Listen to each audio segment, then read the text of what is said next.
So, have any of you out there ever in your life, for one reason or another, gotten into an argument with your spouse or a significant other, or disagreed about something, or been frustrated about something? I think it's just me, right? I don't think that happens in normal relationships. It's all of us, right? And today, what I want to discuss is one question that I heard that can ideally avoid 95% of arguments. And it's just a matter of understanding your partner, understanding your communication techniques, and putting ego aside to either not be right or not have to try to fix everything and just get to the heart of the matter and ask them one simple question. So, we'll get to that in a minute. Welcome back to the D.I.L.F show. This is Andy Christopher, aka the dad I listen to frequently, and we are back for another week. And thank you so much for all the responses and messages and critiques and things, how to make it better. All the questions are great. Keep sending those in. We've got our thedilfshow@gmail.com. Don't forget to just interact and spread the word, because I love interacting with all of you. Thank you again so much. So one of the things that kind of prompted this is the other night, it was story time for a little man, and Julia was reading a book, and she asked me a very simple question, excuse me, about refilling Arla's water, which I had believed that she just asked me earlier, and I hadn't left the room. So I just said, no, I haven't refilled it. And she looked at me and she said, wow, you are being so short with me today. And I was just like, whoa. I didn't say anything. And, she just kept reading books, and it didn't really present itself the rest of the way, but it just kind of forced me to look at and evaluate, what frustrations did I experience that particular day that might have led to me showing myself as frustrated or angry or upset with Julia when we were interacting, because I didn't feel like I was behaving out of the ordinary or doing anything different, but perception is reality, right? And her takeaway was that I was being short with her, that I was being mean to her, that I was frustrated and taking it out on her, so to speak. So thought about that, and it really, really brought me back to going into this particular question that I think I read it and I'm like, damn, this is kind of a silver bullet here for relationships. And for you out there, whether it's a future relationship, a current relationship, I think that this particular question can help anyone. And I think that it helps squash like these little squabbles and these little frustrations, but at the end of the day, it comes down to how you ask it and the timing that you ask it, and making sure that you understand that your relationship is always, always, always a team effort. But the question is, at the end of the day, if you can tell that your spouse is upset or that something's bothering them or they're silent or they've kind of clammed up, do you want comfort or do you want solutions? Now, going deeper into that, there have been so many times I can look back into my relationship with Julia and say, dang, if I would have just asked this particular question rather than trying to solve the problem or trying to, prove her right or prove her wrong or whatever it is, I feel like this could have avoided so many little issues and frustrations and time spent where, it was like either tense or silent or something along those lines. Do you want comfort or do you want solutions? Do you want me to be there for you, support you, give you a hug, and just say, you know what, vent at me and let me know what the problem is, and I'm just here for you to hear you out because maybe you're not being heard somewhere else? Or do you want to put our heads together and really game plan and spitball how we can solve a problem that you're encountering? Man, that is so, so powerful right there. And I feel like in our everyday relationships, we encounter these situations where we just try to talk over our partner or try to be right or try to be positive. Julia a while back said I was being, I was like portraying toxic positivity. I was just being positive for positive sake. And sometimes we're just down in the dumps and we need to just vent and be heard rather than just get hit with rainbows and sunshine and try to spin everything into being a positive, because we talked about early on that there are dark times, and those dark times help us appreciate and forge the times that are going well and are quote unquote like sunshiny times. And this is something that I wish I knew and could wrap my head around a lot earlier, because I didn't hear this question until a couple months ago. Do you want comfort or do you want solutions? And using this as a weapon and as a arrow in your quiver, so to speak, going into any conversations with your partner, I believe it's just going to open up so many more positive outlets for communication that's going to lead somewhere good, as opposed to leading to an argument. And, looking back, Julia and I, we don't argue a ton, but when we do, it's about something real, or it's about an insecurity of mine that is kind of projecting outward in some different type of manner, whether it's the age-old question of, what do you want to do for dinner, or if it's something about something much smaller, keeping the home clean, or something with finances that can be easily resolved, but something just like triggers and it's just setting you off on a bad path. And Julia and I are both stubborn people, and we both take pride in, I guess for lack of a better way, being right, but also saying the right thing at the right time. And when everything you say in these situations isn't landing, you just kind of keep searching for the words that are going to help or going to land or going to be the correct thing to say. You just kind of keep going, when maybe you should just leave well enough alone and maybe cut your losses, or just say, you know what, let's hug it out. We're both frustrated, agree to disagree. You hit an impasse and then you move on. But I think in today's relationships, and with divorce rates going up, and families experiencing hardships, in different ways, that fighting through the communication aspect of it is one of the only things that we feel we have control over. So we always try to, like I said, try to be right, or try to solve all the problems in one swoop. And going back to last week's episode, I feel like that has a lot to do with the instant gratifications that our phone provides. You can constantly seek out things to, what's the sociological term? Positive bias? Something bias. Can't remember the word right now. But you seek out the information that confirms your opinion. Opinion bias? I don't know what it is. I used to be book smart at one point, but now I'm just a doofy dad, just trying not to hurt his back. But Julia and I had a lot of these, a lot of things that popped up after Arlo was born, because, we were in forced captivity during COVID. You could look at that. One of the things, and maybe I'll dive deeper on this on a later episode, but we also didn't have family nearby to shoulder some of the load and some of our stress and tiredness and just get a respite from our day-to-day lives. And so believe it or not, when you're actually forced to interact with any person, not just your spouse, when you're forced to interact with any person day after day after day after day, through the mundane, through the rises and falls, that gets tiring.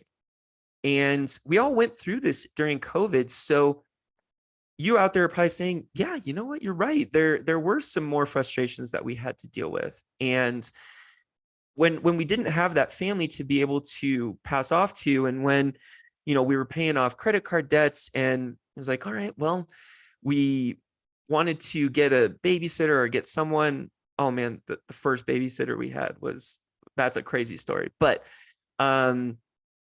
we didn't want to pay for a babysitter, so we just always tried to figure out everything internally. And then there'd be days that she'd be home, and then I'd kind of go to the office, and then she'd be in the hospital working, and I'd be at home, with the kiddo. And we did trade off, but for the most part, there was probably 18 months or so, probably a little less, that it was just us. We were just fighting the good fight and trying to keep our head above water, just treading through, trying to survive.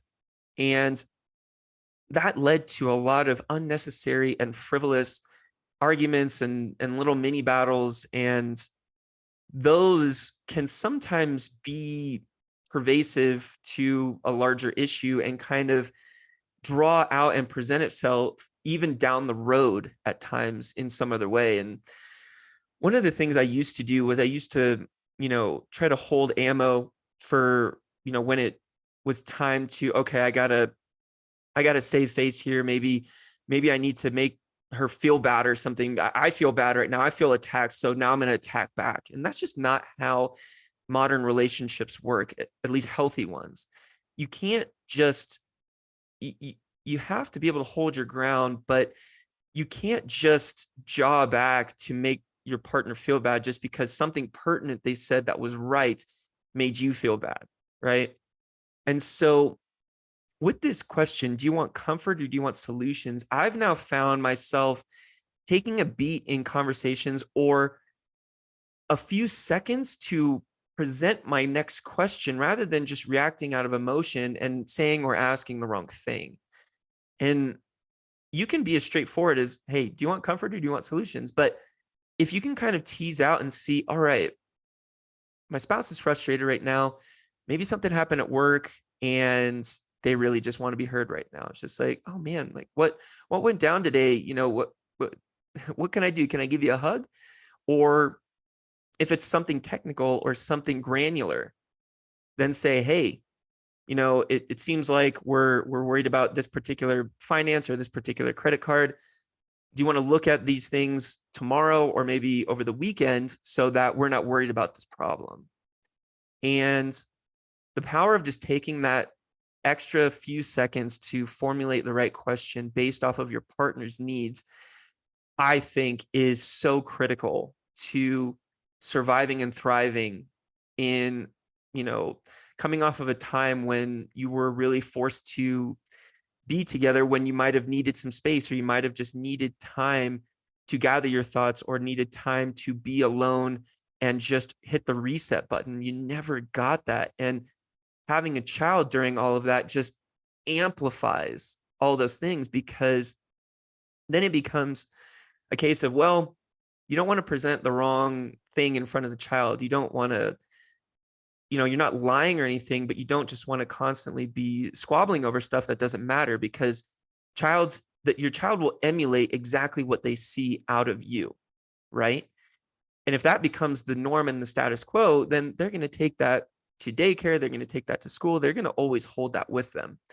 So without having family to really lean on a consistent basis and going through those times together, it was a deeply forging time for us, because we knew that we could, stay together for 2 straight years and still come out on the other end better for it. But it also kind of forced our communication styles to adapt and evolve. And being a stubborn dude, I always talk about this. I internalize so much stress from others, and I make other people's problems my own, so to speak. And having the ability to at least repress that in order to better serve the person in front of me has helped me in my relationship, has helped me with my relationship with Arlo to develop that patience that we've spoken about previously, my relationship with my clients, any person that I've just wanted to jump to a conclusion or react out of emotion, I've now been able to develop the ability to at least take a couple of seconds, take a beat, or take a day, whatever you need to do to remove yourself from that situation to get the message across properly, right? And when I told Julia about this question, she nodded and she's like, yeah, that's a great way to put it. And I think she was probably looking back to the times that I could have implemented that in the past, and was just glad that I got there to a certain point, because women are forever the superior sex, and they know things sooner than us dumb men do. So, I think she's glad that just the light bulb clicked, so to speak. But I do also believe, and I have seen some times where she's been able to kind of reframe and present herself in a different way to better cater to my communication style, which is, that's the whole point, right? That's the whole point of learning and adapting and growing and loving one another, come hell or high water, is to be there in the way that your partner needs you, not just in the way that is most convenient to you at that point in time. So, the next time you find yourself in one of these situations where tensions are rising and you're able to take that beat and say, you know what, I gotta figure this thing out or it's going to spiral out of control. I strongly encourage you to use that question. Do you want comfort or do you want solutions? It's been a game changer for me. And I'm so glad. I can't remember where I saw it. It was on a tweet or Reddit or something. And you never know what's going to really resonate with you, right? It's not about the same person just giving you like bullet after bullet after bullet, game changer, game changer, game changer. It's about consuming the information properly, and it's going to hit you at different times in your life. Just like, wow, that was the shit right there. That one was so good. I remember, I wish I could go back to my high school football days and listen to what Coach Clay was telling us at football practice and before games, because he was just dropping bombs. I guarantee it when it came to teamwork and grit and work ethic and survival and thriving. Having played in the NFL that long, you can't be wrong about what you're saying. You know what you're talking about because it's tried and true. And you've been there, you've seen it, you've seen the battles, and you've overcome them.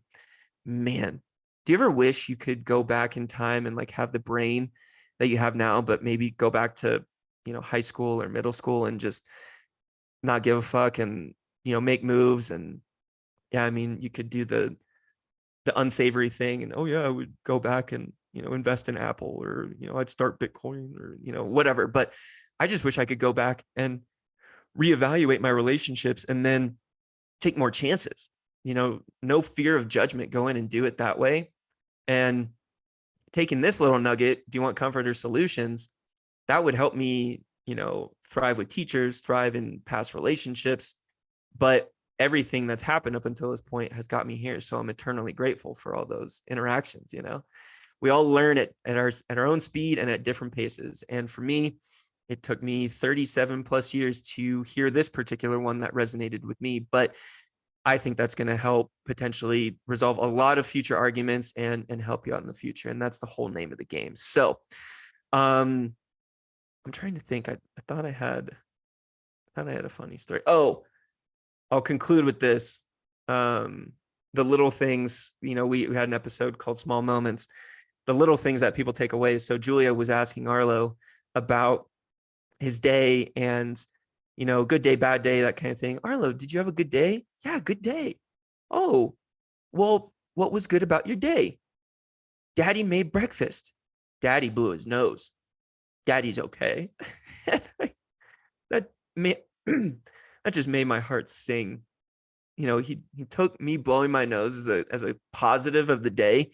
Man, I need to reevaluate what I look at as a win for the day, because that is, if you look at that as a win, every day is going to be a win for you. It's all about attracting that good stuff into your life. But I realize I do blow my nose in front of him all the time. In the morning, I get him out, get him situated for breakfast. I blow my nose, and he always sees it, and he always asks, "Daddy, you okay? Okay?" He's always checking in on me. What a stud. He's always looking out for other people. Make the person in front of you feel important, right? That's the name of the game. So let me know your thoughts. Let me know if you have any interesting or productive and constructive techniques for how you've handled arguments or issues in your relationship. We all face them. Don't act like, they always say, fear someone who's perfect. Don't fear someone who's imperfect and has learned how to rectify that and not make the same mistake twice. If someone presents me to themselves as being perfect or undefeated or something like that, That's how you know something's sketchy. People who have tried, failed, and learned from it, those are the people that I want to, ride with come hell or high water. So what have you learned from your relationships? What tips do you have for other people in order to potentially resolve an argument or to avoid an argument proactively altogether? Drop a comment, drop an email. Let me know your thoughts here. This one's short and sweet again, and we'll move on to the next week. So with that being said, Andy Christopher, the DILF, signing off. I love you, and there is absolutely nothing you can do about it. Go have a great one. Damn it.